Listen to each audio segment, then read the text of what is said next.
दोस्तों नमस्कार, ये है मार्गदर्शन फॉर सिविल सर्विसेज। मैं अनुराग चौधरी। दोस्तों मार्गदर्शन एनसीईआरटी श्रृंखला में आज की वीडियो में आप पढ़ेंगे 11वीं कक्षा के भूगोल भारत भौतिक पर्यावरण का अध्याय 6 जो है मृदा। इस अध्याय में आप पढ़ेंगे मृदा किसे कहते हैं, मृदा का वर्गीकरण किस प्रकार किया गया है, प्रमुख मृदा उनकी विशेषताएं तथा विस्तार क्षेत्र क्या है। इसके अलावा आप मृदा अपरदन, मृदा अवकर्षण और मृदा संरक्षण के बारे में भी जानेंगे। तो आइए शुरू करते हैं आज का वीडियो। एनसीईआरटी 11वीं कक्षा के भूगोल का अध्याय 6 मृदा। दोस्तों क्या आपने कभी उस सर्वाधिक महत्वपूर्ण कारक के बारे में सोचा है जो धरातल पर वृक्षों, घास फसलों और जीवन के अनेक रूपों का पोषण करता है। क्या कोई मिट्टी के बिना घास का एक तिनका भी उगा सकता है? यद्यपि जलीय प्रकृति के पौधे और प्राणी जल में जीवित रहते हैं, परंतु क्या वे जल के द्वारा मिट्टी से पोषक तत्व ग्रहण नहीं करते? आप अनुभव कर सकते हैं कि मृदा जो है दोस्तों भूपर्पटी की सबसे महत्वपूर्ण परत है।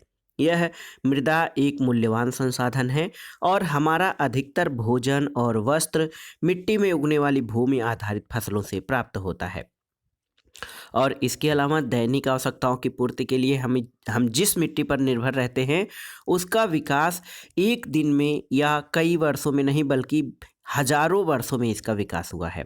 और मृदा का विकास अपक्षय और क्रमण के विभिन्न कारक जनक सामग्री पर कार्य करके मृदा की एक पतली परत का निर्माण करते हैं। दोस्तों मृदा शैल, मलबा और जैव सामग्री का सम्मिश्रण होती है। तो मृदा क्या है? मृदा जो है शैल, मलबा और जैव सामग्री का मिश्रण है जो पृथ्वी की सतह पर विकसित होते हैं। और मृदा निर्माण को प्रभावित करने वाले जो कारक हैं उनमें उच्चावच जनक सामग्री, जलवायु, वनस्पति और अन्य जीव रूप तथा समय हैं। और इसके अतिरिक्त मानवीय क्रियाएं भी पर्याप्त सीमा तक इसे प्रभावित करती हैं। दोस्तों मृदा के घटक खनिज कण, ह्यूमस, जल और वायु होते हैं और इनमें से प्रत्येक की वास्तविक मात्रा मृदा के प्रकार पर निर्भर करती है। कुछ मृदाओं में इनमें से एक या अधिक घटक कम मात्रा में होता है, जबकि कुछ अन्य मृदाओं में इन घटकों का संयोजन भिन्न प्रकार का पाया जाता है। दोस्तों जब वन महोत्सव मनाया जाता है तो स्कूलों में या अन्य जगहों पर सामाजिक रूप से पेड़ पौधे लगाने के लिए प्रोत्साहित किया जाता है। दोस्तों जब हम गड्ढे खोदते हैं तो उसमें मिट्टी की कई परतें मिलती हैं जिनका रंग अलग अलग होता है। यदि हम भूमि पर एक गड्ढा खोदें और मृदा को देखें तो वहाँ हमें मृदा की 3 परतें दिखाई देती हैं जिन्हें संस्तर या परत कहा जाता है। क परत या क संस्तर सबसे ऊपरी खंड होता है जहाँ पौधों की वृद्धि के लिए अनिवार्य जैव पदार्थों के लिए खनिज पदार्थ, पोषक तत्व और जल से संयोग होता है। ख स्तर, क स्तर और ग संस्तर के बीच संक्रमण खंड होता है जिसे नीचे और ऊपर दोनों से पदार्थ प्राप्त होते हैं। इसमें कुछ जैव पदार्थ होते हैं, फिर भी खनिज पदार्थ का अपक्षय स्पष्ट नजर आता है। ग संस्तर की रचना ढीली जनक सामग्री से होती है और ये परत मृदा निर्माण की प्रक्रिया में प्रथम अवस्था होती है और अंततः ऊपर की 2 परतें इसी से बनती हैं। परतों की इस व्यवस्था को मृदा परिच्छेदिका कहा जाता है और इन 3 संस्तरों के नीचे एक चट्टान होती है जिसे जनक चट्टान अथवा आधारी चट्टान कहा जाता है। मृदा जिसका एक जटिल और भिन्न अस्तित्व है दोस्तों, सदैव मृदा वैज्ञानिकों को आकर्षित करती रही है और इसके महत्व को समझने के लिए जरूरी है कि मृदा का वैज्ञानिक अध्ययन किया जाए और मृदा का वर्गीकरण इसीलिए किया जाता है। आइए अब जानते हैं क्लासिफिकेशन ऑफ सॉइल यानी मृदा का वर्गीकरण। दोस्तों भारत में भिन्न भिन्न प्रकार के उच्चावच, भू आकृति, जलवायु, परिमंडल और वनस्पतियां पाई जाती हैं और इन्होंने भारत में अनेक प्रकार की मिट्टियों के विकास में योगदान दिया है। प्राचीन काल में मृदा को 2 मुख्य भागों में बांटा जाता था, एक उर्वर मृदा जो उपजाऊ थी और दूसरी ऊसर जो अनुर्वर थी। 16वीं शताब्दी में मृदा का वर्गीकरण उनकी सहज विशेषताओं जैसे बाह्य लक्षणों, गठन, भूमि का ढाल और मिट्टी में नमी की मात्रा के आधार पर किया गया था, जिसमें बलुई, मृणमय, पांसु और दोमट आदि थे। और रंग के आधार पर ये लाल, पीली और काली मिट्टियों में वर्गीकृत किया गया था। लेकिन स्वतंत्रता की प्राप्ति के बाद अनेक संस्थानों द्वारा मृदा के वैज्ञानिक सर्वेक्षण किए गए।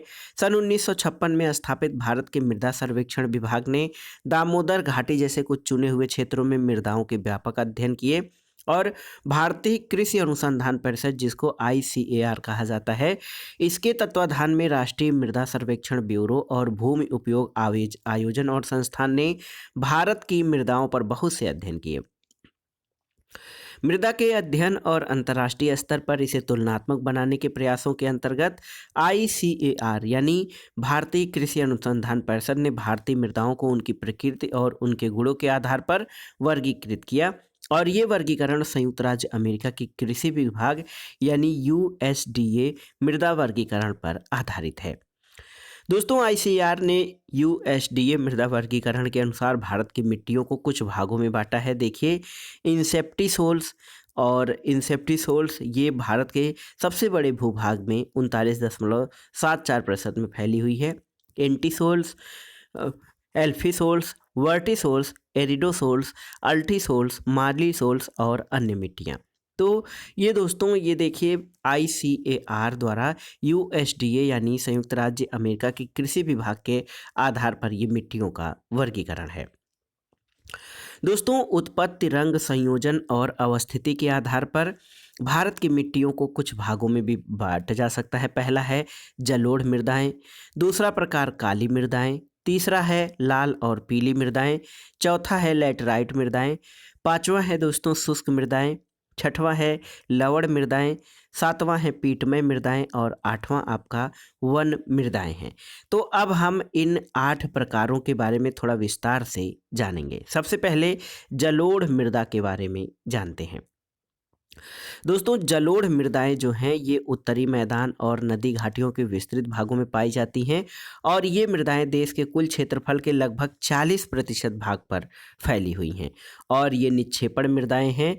जलोढ़ मृदाएं जो निक्षेपण मृदाएं हैं, इन्हें नदियों और सरिताओं ने वाहित और निक्षेपित किया है। राजस्थान के एक संकीर्ण गलियारे से होती हुई ये मृदाएं गुजरात के मैदान में फैली मिलती हैं, और प्रायद्वीपीय प्रदेश में ये पूर्वी तट की नदियों के डेल्टाओं और नदियों की घाटियों में पाई जाती हैं। तो जलोढ़ मृदा दोस्तों, ये नदियों और सरिताओं द्वारा लाई गई जो निक्षेपों से बनी है।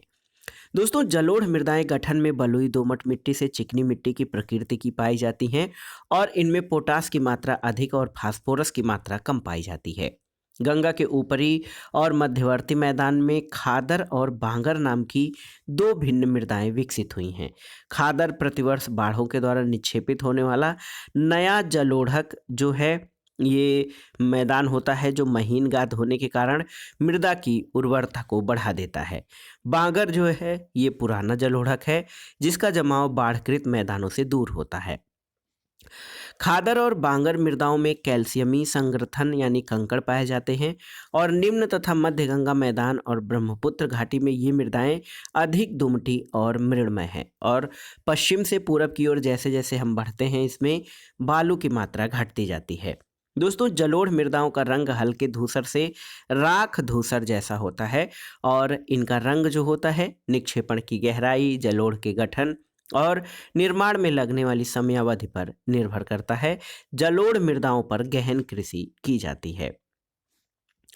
एक दोस्तों मैप के आधार पर देखिए, ये जो विस्तार है जो हमारी मृदाओं का, उसको इस प्रकार से देखा जा सकता है। यहाँ पर आप वन मृदा जो देख रहे हैं, यहाँ पर देखिए जम्मू कश्मीर और उत्तरांचल उत्तराखंड के भागों में। इसके अलावा ये जो वन मृदा है दोस्तों, इसका विस्तार देखिए पहाड़ी क्षेत्रों में पाया गया है। इसके अलावा जलोढ़ मृदा आप देख सकते हैं, जलोढ़ मृदा का पूरा विस्तार क्षेत्र यहाँ गुजरात तक है, और ये गंगा, यमुना, ब्रह्मपुत्र के डेल्टा में ये जो है फैला हुआ है। इसके अलावा लाल और पीली मृदा का आप विस्तार यहाँ पर देख सकते हैं। ये पूरा क्षेत्र लाल और पीली मृदा के विस्तार क्षेत्र के अंतर्गत आता है। इसके अलावा दोस्तों लाल और पीली मृदा दक्षिण प्रायद्वीपीय जो भाग है उसमें भी पाई जाती हैं। काली मृदा का जो क्षेत्र है आप देख सकते हैं। काली मृदा का क्षेत्र दोस्तों देखिए मध्य प्रदेश, गुजरात, महाराष्ट्र और ये जो दक्कन का पठारी क्षेत्र है यहाँ पर काली मृदा। लैटराइट मृदा का जो विस्तार है पश्चिमी ढालों पर पाया जाता है, और शुष्क मृदा आपके राजस्थान वाले क्षेत्र में जो रेगिस्तानी क्षेत्र है वहाँ पर शुष्क मृदा पाई जाती है। दोस्तों जलोढ़ मृदा के बाद आइए देखते हैं काली मृदा के बारे में। दोस्तों काली मृदाएं दक्कन के पठार के अधिकतर भाग पर पाई जाती हैं। इसमें महाराष्ट्र, गुजरात, आंध्र प्रदेश और तमिलनाडु के कुछ भाग शामिल हैं। गोदावरी और कृष्णा नदियों के ऊपरी भागों में दक्कन के पठार के उत्तरी पश्चिमी भाग में गहरी काली मृदा पाई जाती है और इन मृदाओं को रेगुर या कपास वाली काली मिट्टी कहा जाता है। दोस्तों याद रखिएगा, काली मिट्टी को रेगुर या कपास काली मिट्टी, कपास वाली काली मिट्टी कहा जाता है और आमतौर पर काली मृदाएं मृण्मय, गहरी और अपारगम्य होती हैं और ये मृदाएं गीली होने पर फूल जाती हैं और चिपचिपी हो जाती हैं। सूखी होने पर ये सिकुड़ जाती हैं। इस प्रकार शुष्क ऋतु में इन मृदाओं में चौड़ी दरारें पड़ जाती हैं और इस समय ऐसा प्रतीत होता है कि जैसे इनमें स्वतः जुताई हो गई हो और नमी के धीरे अवशोषण और नमी के क्षय की इस विशेषता के कारण काली मृदा में एक लंबी अवधि तक नमी बनी रहती है। यहाँ पर शुष्क ऋतु में काली मृदा को यहाँ पर दिखाया गया है। इसके अलावा दोस्तों काली मृदा जो है फसलों में, वर्षाधीन फसलों में शुष्क ऋतु में भी नमी मिलती है और वे फलती फूलती रहती हैं। रासायनिक दृष्टि से अगर जो देखा जाए तो काली मृदाओं में चूना, लौह, मैग्नीशिया और एल्यूमिना के तत्व काफ़ी मात्रा में पाए जाते हैं और इनमें पोटास की मात्रा भी पाई जाती है। लेकिन इनमें फास्फोरस यानी काली मृदा में फास्फोरस, नाइट्रोजन और जैव पदार्थों की कमी होती है और इस मृदा का रंग गाढ़े काले और स्लेटी रंग के बीच की विभिन्न आभाओं के बीच होता है। काली मृदा के बाद आइए देखते हैं दोस्तों लाल और पीली मृदाओं के बारे में। दोस्तों लाल मृदा का जो विकास है वो दक्कन के पठार के पूर्वी और दक्षिणी भाग में कम वर्षा वाले उन क्षेत्रों में हुआ है जहां रवेदार आग्नेय चट्टानें पाई जाती हैं। पश्चिमी घाट के गिरिपद क्षेत्र की एक लंबी पट्टी में लाल दुमटी मृदा पाई जाती है। पीली और लाल मृदाएं उड़ीसा और छत्तीसगढ़ के कुछ भागों और मध्य गंगा मैदान के दक्षिणी भागों में पाई जाती हैं और इस मृदा का लाल रंग रवेदार और कायांतरित चट्टानों में लोहे के व्यापक विसरण के कारण होता है और जलयोजित होने के कारण यह पीली दिखाई पड़ती है। महीन कड़ों वाली लाल और पीली मृदाएं सामान्यतः उर्वर होती हैं और इसके विपरीत मोटे कड़ों वाली उच्च भूमियों की मृदाएं अनुर्वर होती हैं और इनमें सामान्यतः नाइट्रोजन, फास्फोरस और ह्यूमस की कमी होती है। लाल और पीली मृदाओं के बाद आइए लैटराइट मृदाओं के बारे में जानते हैं। दोस्तों लैटराइट लैटिन शब्द लेटर से बना है जिसका शाब्दिक अर्थ होता है ईंट। लैटराइट मृदा उच्च तापमान और भारी वर्षा के क्षेत्रों में विकसित होती हैं और ये मृदाएं उष्णकटिबंधीय वर्षा के कारण हुए तीव्र निक्षालन का परिणाम है। जिन क्षेत्रों में उष्णकटिबंधीय वर्षा होती है वहाँ पर लैटराइट मृदाएं विकसित होती हैं। दोस्तों वर्षा के साथ चूना और सिलिका तो निक्षारित हो जाती है और लोहे के ऑक्साइड और एल्यूमिनियम के यौगिक से भरपूर मृदाएं शेष रह जाती हैं। उच्च तापमानों में आसानी से पनपने वाले जीवाणु ह्यूमस की मात्रा को तेजी से नष्ट कर देते हैं और इन मृदाओं में जैव पदार्थ, नाइट्रोजन, फास्फेट और कैल्शियम की कमी होती है। और इसमें दोस्तों लैटराइट मृदाओं में याद रखिएगा लौह ऑक्साइड यानी फेरिक और फेरस ऑक्साइड और पोटास की अधिकता होती है। इसलिए लैटराइट मृदाएं कृषि के लिए पर्याप्त उपजाऊ नहीं हैं और फसलों के लिए उपजाऊ बनाने के लिए इनमें खाद और उर्वरकों की भारी मात्रा डालनी पड़ती है। इनका विस्तार किन क्षेत्रों में है तो तमिलनाडु, आंध्र प्रदेश और केरल जैसे काजू क्षेत्र, काजू जैसे वृक्षों की फसल की खेती के लिए लाल लैटराइट मृदाएं अधिक उपयुक्त हैं। दोस्तों मकान बनाने के लिए लैटराइट मृदाओं का प्रयोग ईंटें बनाने में किया जाता है और इन मृदाओं का विकास मुख्य रूप से प्रायद्वीपीय पठार के ऊंचे क्षेत्रों में ही हुआ है। लैटराइट मृदाएं सामान्यतः कर्नाटक, केरल, तमिलनाडु, मध्य प्रदेश, उड़ीसा और असम के पहाड़ी क्षेत्रों में पाई जाती हैं। शुष्क मृदा जो ड्राई सॉइल होते हैं वो क्या होते हैं दोस्तों, देखिए शुष्क मृदाओं का रंग लाल से लेकर किशमिशी तक होता है और ये सामान्यतः संरचना में बलुई और प्रकृति से लवड़ी होती हैं। कुछ क्षेत्रों की मृदाओं में नमक की मात्रा इतनी अधिक होती है कि इनके पानी को वाष्पीकृत करके नमक प्राप्त किया जाता है। शुष्क जलवायु, उच्च तापमान और तीव्र गति से वाष्पीकरण के कारण इन मृदाओं में नमी और ह्यूमस कम होते हैं। इनमें नाइट्रोजन अपर्याप्त और फास्फेट सामान्य मात्रा में होती है।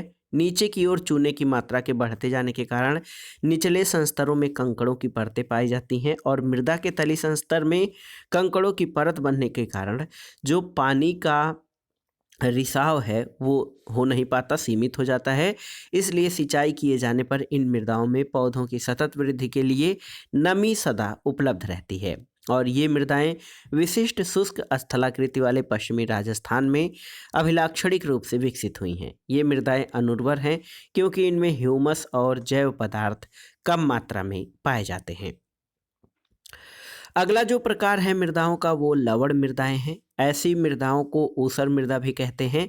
लवण मृदाओं में सोडियम, पोटेशियम और मैग्नीशियम का अनुपात अधिक होता है, इसलिए ये अनुर्वर होती हैं। इनमें किसी भी प्रकार की वनस्पति नहीं उगती है।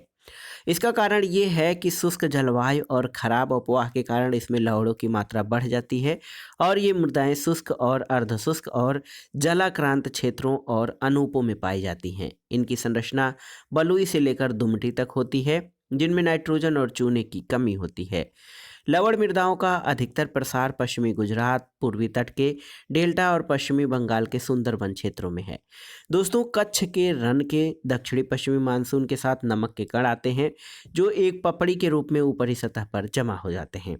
डेल्टा प्रदेश में समुद्री जल के भर जाने से लवण मृदाओं का विकास होता है और इसके अलावा दोस्तों लवण मृदाओं का विकास अधिक सिंचाई वाले गहन कृषि के क्षेत्रों में, विशेष रूप से हरित क्रांति वाले क्षेत्रों में उपजाऊ जलोढ़ मृदाएं भी लवणीय होती जा रही हैं।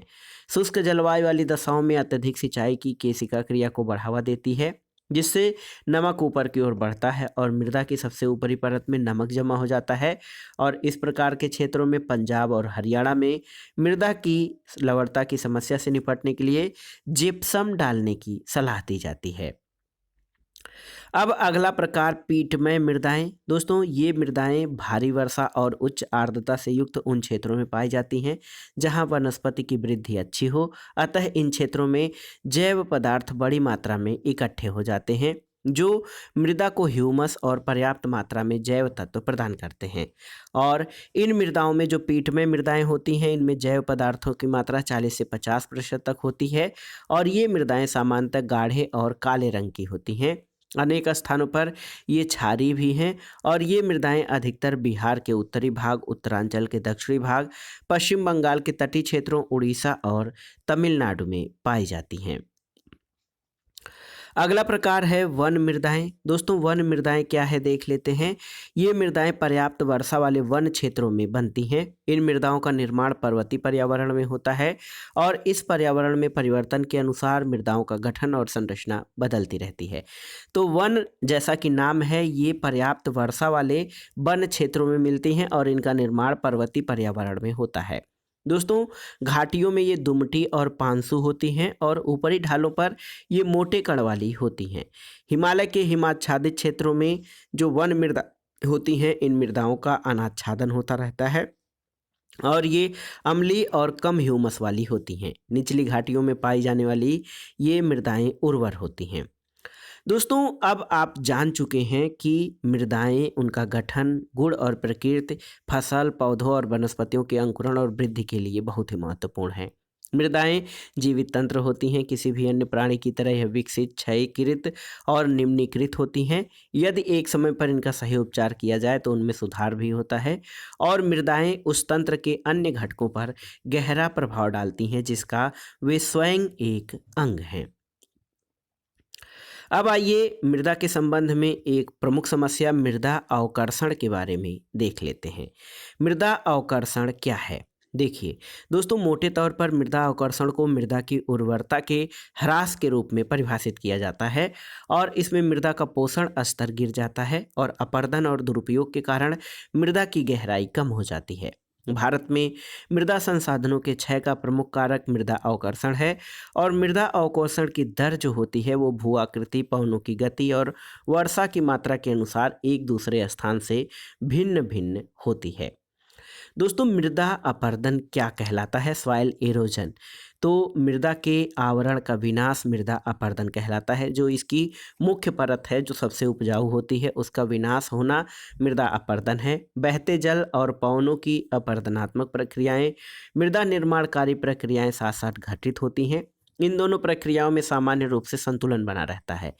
धरातल से सूक्ष्म कणों के हटने की दर वही होती है जो मिट्टी की परत में कणों के जुड़ने की होती है। कई बार होता ये है कि प्राकृतिक और मानवीय कारकों से ये संतुलन बिगड़ जाता है, जिससे मृदा के अपरदन की दर काफ़ी बढ़ जाती है और मृदा अपरदन के लिए मानवीय गतिविधियां भी काफ़ी हद तक उत्तरदायी हैं। दोस्तों जनसंख्या बढ़ने के साथ साथ भूमि की मांग भी बढ़ने लगती है। मानव बस्तियां कृषि, पशुचारण और अन्य आवश्यकताओं की पूर्ति के लिए वन और अन्य प्राकृतिक वनस्पतियां नष्ट कर दी जाती हैं। जैसे जैसे जनसंख्या बढ़ती है, भूमि की आवश्यकता बढ़ती है, जिसके कारण मानव बस्ती, कृषि, पशुचारण ये सारी आवश्यकताएं बढ़ती हैं।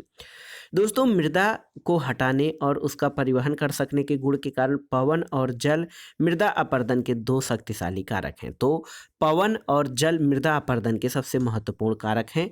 पवन के द्वारा क्या होता है? तो इसके द्वारा अपरदन शुष्क और अर्धशुष्क क्षेत्रों में महत्वपूर्ण होता है, जबकि भारी वर्षा और खड़ी ढालों वाले प्रदेशों में बहते जल द्वारा किया गया अपरदन जो है जल से अपरदन होता है। जल अपरदन अपेक्षाकृत अधिक गंभीर है और ये भारत के विस्तृत क्षेत्रों में हो रहा है।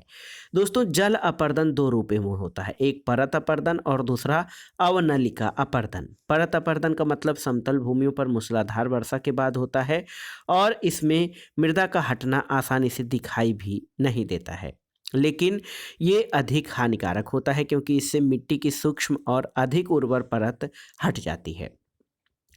अवनलिका अपरदन कहाँ होता है? तो ये सामान्यतः तीव्र ढालों पर होता है और वर्षा से गहरी हुई अवनलिकाएं कृषि भूमियों को छोटे छोटे टुकड़ों में खंडित कर देती हैं, जिससे वे कृषि के लिए अनुपयुक्त हो जाती हैं। जिस प्रदेश में अवनलिकाएं अथवा बीहड़ अधिक संख्या में होते हैं उसे उत्खात भूमि स्थलाकृति कहा जाता है।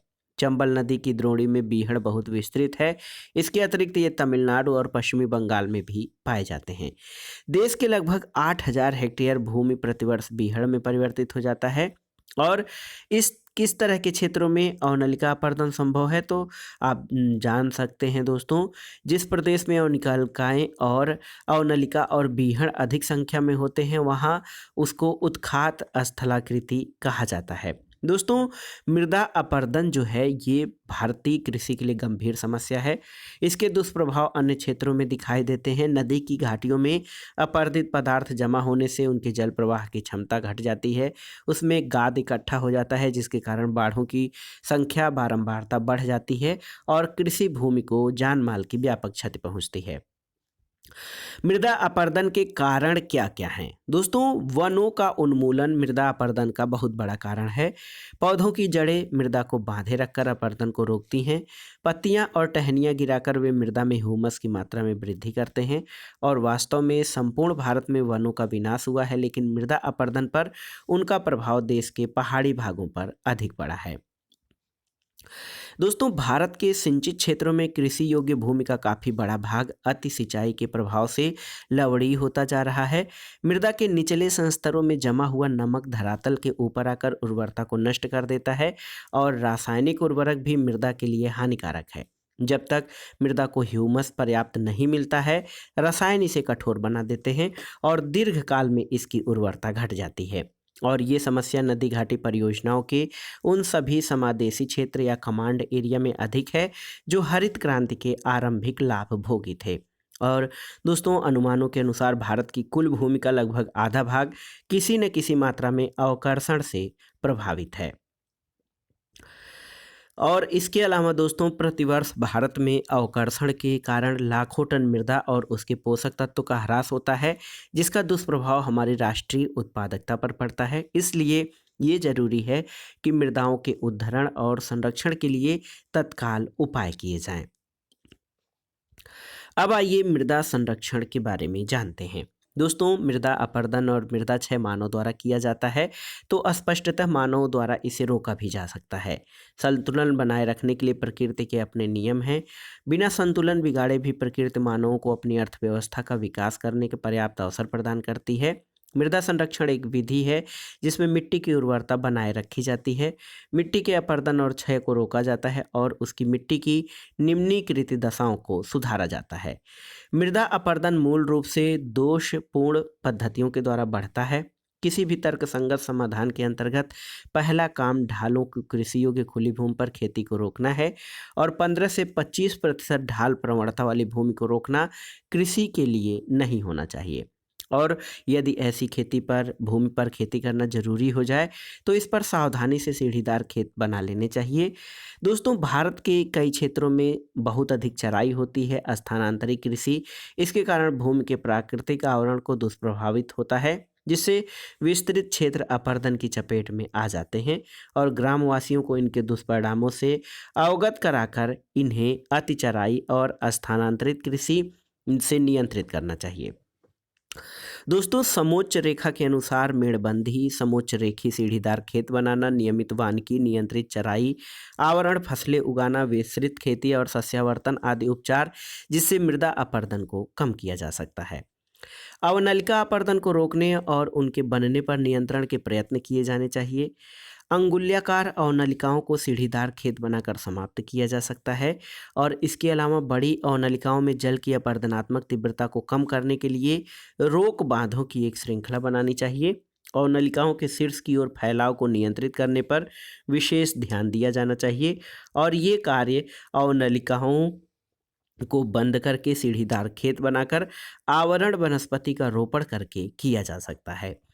दोस्तों, शुष्क और अर्धशुष्क क्षेत्रों में कृषि योग्य भूमि पर बालू के टीले के प्रसार को वृक्षों की रक्षक मेखला बनाकर और वन्य कृषि करने के रोकने के प्रयास करके करना चाहिए। देखा जाए तो कृषि के लिए अनुपयुक्त भूमि को चारागाहों में बदल देना चाहिए और केंद्रीय शुष्क भूमि अनुसंधान संस्थान ने पश्चिमी राजस्थान में बालू के टीलों को स्थिर करने के प्रयोग किए हैं। दोस्तों, केंद्रीय शुष्क भूमि अनुसंधान संस्थान कहाँ पर स्थित है? Central arid zone research institute, ये आपके लिए एक प्रश्न है। दोस्तों, भारत सरकार द्वारा स्थापित केंद्रीय मृदा संरक्षण बोर्ड ने देश के विभिन्न भागों में मृदा संरक्षण के लिए अनेक योजनाएं बनाई हैं। ये योजनाएं जलवायु की दशाओं, भूमि संरूपण और लोगों के सामाजिक व्यवहार पर आधारित हैं। ये योजनाएं भी एक दूसरे से तालमेल बनाए बिना ही चलाई गई हैं। इसलिए मृदा संरक्षण का सर्वोत्तम उपाय जो है वो भूमि का उसकी क्षमता के अनुसार ही वर्गीकृत होना चाहिए। भूमि उपयोग के मानचित्र बनाए जाने चाहिए और भूमि का सर्वथा सही उपयोग किया जाना चाहिए। मृदा संरक्षण का निर्णायक दायित्व उन लोगों पर है जो उसका उपयोग करते हैं और उससे लाभ उठाते हैं। तो दोस्तों, ये था आज का वीडियो 11वीं कक्षा के एनसीईआरटी भूगोल का अध्याय 6 मृदा। इसमें आपने देखा मृदा क्या है, मृदा का वर्गीकरण, प्रमुख मृदाएं, उनकी विशेषताएं, भारत में उनका विस्तार क्षेत्र, मृदा अपरदन, मृदा अवकर्षण और मृदा संरक्षण क्या है, इसके लिए क्या क्या उपाय या प्रयास किए जा सकते हैं, इन सब के बारे में आपने विस्तार से पढ़ा है। वीडियो आपको कैसा लगा हमें कमेंट बॉक्स में ज़रूर बताइएगा। वीडियो को लाइक करें, शेयर करें और इस चैनल मार्गदर्शन फॉर सिविल सर्विसेज को सब्सक्राइब करें। वीडियो देखने के लिए धन्यवाद दोस्तों। नमस्कार।